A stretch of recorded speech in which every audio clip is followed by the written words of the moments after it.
वालेकुम, welcome another vlog. उम्मीद करता हूँ अल्लाह ताला के फजल और करम से आप सब खैरियत से होंगे। जी व्यूअर की हाल है, उम्मीद करना कि तुम सारे ठीक ठाक होवोगे। जी अज अस जानवरों में पाई है जी कुछ नवी चीज़ चेक करो जी की चीज़ पाई है जी अस जानवरों के अगे तो दिखाने इतने नज़र कोई नहीं आ रही लेकिन तुम लाभ के दिखाने ये जनाब ब्लैक कलर की चेक करो। ब्लैक कलर इस तुम होर भी नज़र आ रही होनी, चेक करो ब्लैक कलर की। ये भाईजान असा पाई है अज भाईजान मैं लै गया सी सरसों, मतलब कि जिन्होंने पंजाबी कहते सरें सरों लै गया मैं कोलू तो उतों कटाया जी तेल। तेल कटा के जो बकाया जात बचता है ना तेल तो इलावा मतलब कि वह बनती है खल। वो खल होंगी ब्लैक कलर की क्योंकि सरसों का कलर ही ब्लैक है तो ब्लैक कलर की खल होंगी है। तो फिर उस खल नूं पानी च भिगो के मतलब कि पानी टाइप करके पानी टाइप बन जाती, मतलब कि उन्होंने जो मर्जी इस्तेमाल कर सकते हो उन्होंने फिर पानी टाइप करके फिर पाई दा जानवरों नूं। इहदे नाल जानवरों का जिहड़ा ना मतलब कि जिहड़ा आपां तेल देने वो लेवल ही फिट हो जाता है। चिकनाहट भी वगैरह जानवरों देनी चाहिए। बाकी तेल का लेवल ही उन्होंने ठीक हो जाता है और मतलब कि दुध ते भी जानवर आ जाते हैं। जोड़े नवे जानवर हैं ना जोड़े जानवर दुध देंगे वो दुध ते भी आ जाते तकरीबन। इस गां नूं पाई दी है या इसनूं पाई दी है या ये दो मतलब ये तिन्ने जानवर ही सानू दुध देंदे ने।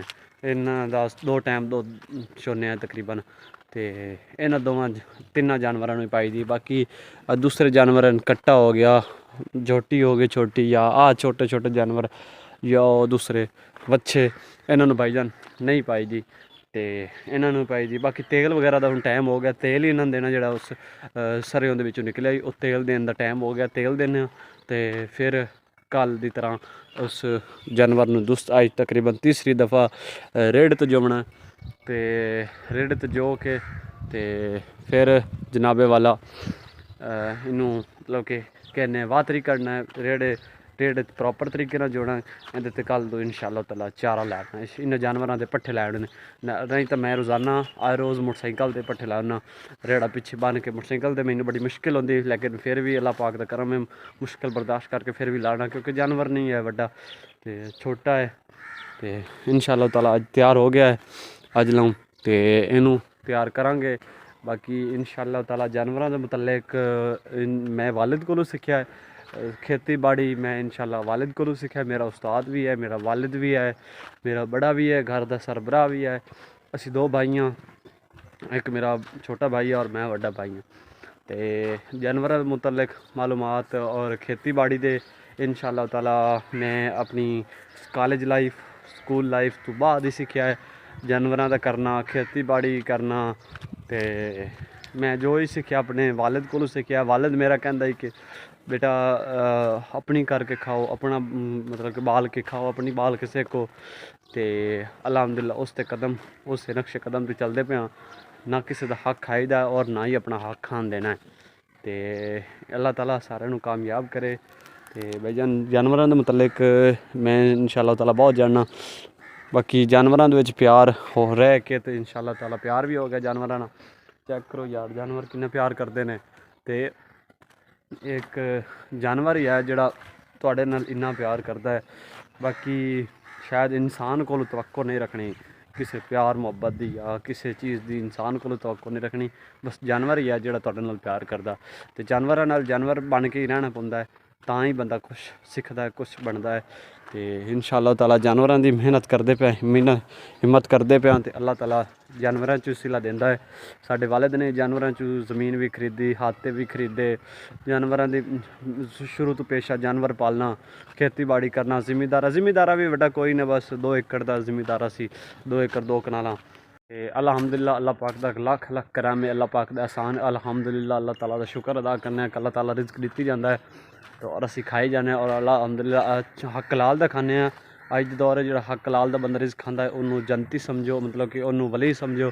तो अल्लाह ताला दा करम है कि असी हक हलाल दा रिज़्क खाने। वीवर केनी देख रहे हो, इस तकरीबन 10 किलो की केन आ जिंदे असा लिया जी तेल। तो तेल का बकाया जात चेक करो किस तरह निकल रहा है। यह है पाई दा जानवरों नूं, मतलब कि तेल ख़त्म हो गया है तो उनकी खाल वगैरह इस्तेमाल कर रहे हैं। तो सरसों का तेल आ ब्लैक ब्लैक सरसों ते ਉਹਦਾ तेल पाई हाँ जी भाईजान ਜਿਹੜਾ एंड ਤੇ बचा ना तेल ਦੀ निस्बत है चेक करो मतलब कि थोड़ा ਜਿਹਾ सुराख खुला ਤੇ ਇਹ ਸਭ ਨਾਲ ਜ਼ਿਆਦਾ ਕੀਮਤੀ ਹੈ ਗਾੜਾ ਗਾੜਾ ਤੇਲ ਹੈ ਇਹ ਸਾਰਾ ਤੇਲ ਹੀ ਹੁੰਦਾ ਹੈ ਜਾਨਵਰਾਂ ਨੂੰ ਗਾਂ ਨੂੰ ਪਾ ਰਹੇ ਹਾਂ ਜਨਾਬ ਚੈੱਕ ਕਰੋ ਇਹ ਗਾਂ ਦੇ ਚਾਰੇ ਦੇ ਉੱਤੇ ਪਾ ਦਿੱਤਾ ਹੈ ਤੇ ਇਹ ਖਾ ਜਾਸੀ ਥੋੜੀ ਦੇਰ ਬਾਅਦ ਬਾਕੀ ਕੁਛ ਆਪਣੇ ਦੂਸਰੇ ਜਾਨਵਰਾਂ ਨੂੰ ਪਾਇਆ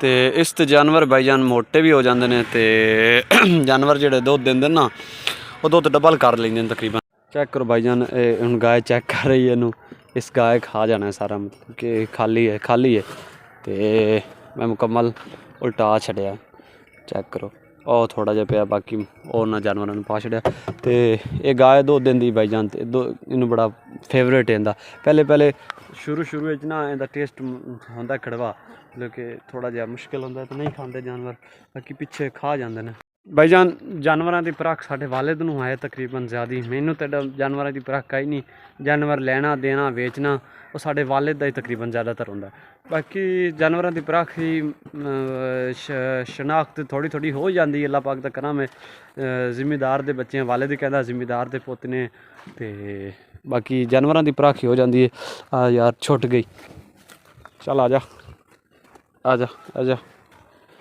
जानवर छुट गया ये दिहाड़ी 2-3 बारी तो लाजमी साइड ते जाती ना 2-3 बारी लाजमी साइड ते जाती बाकी प्यार भी इंदे बड़ा चेक करो चेक करेआ हूँ देख चेक आ गए सारा दिन बस प्यार भी इंदा ज़्यादा ते बाकी दूसरे भी बड़े प्यारे ने यारा कट्टा चेक करो बड़ा VIP माशाल्लाह बड़ा खूबसूरत कट्टा अल्लाह ताला ज़िंदगी करे बाकी यार जानवर रखने वो कहते हैं कि जानवर लेने सौखे ने लेकिन उन्होंने रखना देखना देखभाल करना उन्होंने मेहनत खिदमत करना मुश्किल है तो साढ़े वालिद का ये शुरू तो काम है वही करता होंगे बाकी असी तो नॉर्मल बस वालिद का हाथ बिठाई है मुश्किल वक्त बाकी जानवरों ने सारा दिन जानवर टाइप ही रहना पैंदा वालिद की मैं यूनीफॉर्म तो शेयर नहीं कर सकता मतलब कि सारा दिन कमीज़ कोई नहीं होंगी बस अल्लाह पाक दा करम है कि मेहनत करते हैं तो अल्लाह ताला सिला दिंदा है हक लाल दी करते हैं हक लाल दी करन वाले अल्लाह ताला ज़रूर दिंदा है ना कि हराम दी खाने वाले मैं अपने इस जहान ते वेख्या जेह्ड़े हराम खांदे ने उन्हां दा किसे ना किसे तरीके नाल निकल जाता है अल्लाह पाक दा करम है कि साडे वालिद ने सानू हक लाल दा खिलाया है और हक लाल दा आप खुद खादा है और इंशाअल्लाह ताला असी भी अगे हक लाल दा खावांगे हक लाल दा लोकां नूं भी तलकीन करांगे हक लाल दा खाओ तो भाईजान मैं इस व्लॉग दा एंड करने लगा इंशाअल्लाह ताला कल फिर व्लॉग स्टार्ट करांगे नवे व्लॉग नाल इंशाअल्लाह ताला आवांगे अस्सलाम वालेकुम जी।